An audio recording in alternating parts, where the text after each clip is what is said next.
বিএনপির প্রতিষ্ঠাতা শহীদ রাষ্ট্রপতি জিয়াউর রহমানের ৮৯তম জন্মদিন উপলক্ষে লক্ষ্মীপুরের রায়পুরের কেরোয়া ইউনিয়নে ২ শতাধিক শীতার্তদের মাঝে কম্বল বিতরণ করেছে কেরোয়া ইউনিয়ন বিএনপি। সোমবার বিকেলে রায়পুর উপজেলার মোল্লারহাট উচ্চ বিদ্যালয়ে কম্বল বিতরণ অনুষ্ঠানের আয়োজন করে কেরোয়া ইউনিয়ন বিএনপি। অনুষ্ঠানে প্রধান অতিথি হিসেবে উপস্থিত থেকে শীতার্তদের হাতে কম্বল তুলে দেন ইউনিয়ন বিএনপির আহ্বায়ক জহির আলম বাচ্চু। এ সময় আরও উপস্থিত ছিলেন রায়পুর উপজেলা বিএনপির সদস্য শাহ আলম পাটোয়ারি, যুবদল নেতা স্বপন মৃধা, মহিলা নেত্রী শিরিন সুলতানা, ২ নং ওয়ার্ড বিএনপি নেতা খোরশেদ মোল্লা, রিপন, নসু, কাশেম, রহিম ও কামাল সহ অনেকেই। কম্বল বিতরণ শেষে দেশ ও দেশের মানুষের কল্যাণ ও সাবেক প্রধানমন্ত্রী বেগম খালেদা জিয়ার রোগমুক্তির জন্য দোয়া করা হয়।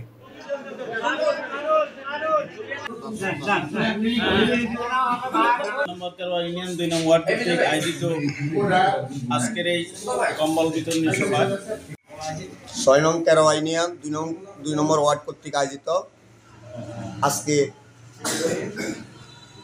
এই কম্বল বিতরণ অনুষ্ঠানে উপস্থিত আছেন আমার সহযোদ্ধা 13 ইউনিয়ন বিএনপির সংগ্রামী সাংগঠনিক সম্পাদক, উপজেলা বিএনপির আহ্বায়ক কমিটির সদস্য শাহ আলম পাটোয়ারি, উপস্থিত আছেন আমাদের উপজেলা মহিলা দলের নেত্রী শিরিন সুলতানা, উপস্থিত আছেন 2 নম্বর ওয়ার্ড বিএনপির সভাপতি খোরশেদ মোল্লা, সাধারণ সম্পাদক রিপন, সাংগঠনিক সম্পাদক নসু ভাই, সিনিয়র সহসভাপতি কাশিম ভাই, রহিম ভাই, কামাল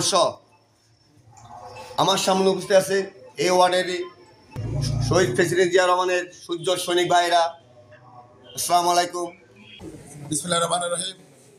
বাংলাদেশ জাতীয়তাবাদী দল 6 নং 13 ইউনিয়ন 2 নং ওয়ার্ড কর্তৃক আয়োজিত আজকের এই দুস্থ এবং নিরীহ মানুষদের শীতার্ত মানুষের মাঝে কম্বল বিতরণ সম্মানিত সভাপতি 6 নং 13 ইউনিয়ন বিএনপির সহসভাপতি, 2 নং ওয়ার্ড বিএনপির সভাপতি খোরশেদ আলম মোল্লা সহ উপস্থিত 6 নং 13 ইউনিয়ন বিএনপির সুযোগ্য সাধারণ সম্পাদক, সাবেক ছাত্র নেতা, বারবার কারা নির্যাতিত নেতা, এই ওয়ার্ডেরই কৃতি সন্তান জহির আলম বাচ্চু ভাই সহ উপস্থিত মহিলা দলের আমাদের শিরিন মেম্বার সাহেব, আমাদের অত্র ওয়ার্ড বিএনপি যুবদল, ছাত্র দলের, স্বেচ্ছাসেবক দলের সম্মানিত নেতৃবৃন্দ, প্রিয় ভাইয়েরা, আপনারা জানেন বাংলাদেশ জাতীয়তাবাদী দল বিএনপি গত 17 বছর বাংলাদেশে অত্যাচার নির্যাতনের মধ্য দিয়ে আমরা এই সময়টুকু পার করেছি। আমরা তারপরেও চেষ্টা করেছি 13 ইউনিয়নে প্রত্যেকটা ওয়ার্ডে আপনাদের পাশে থাকার জন্য।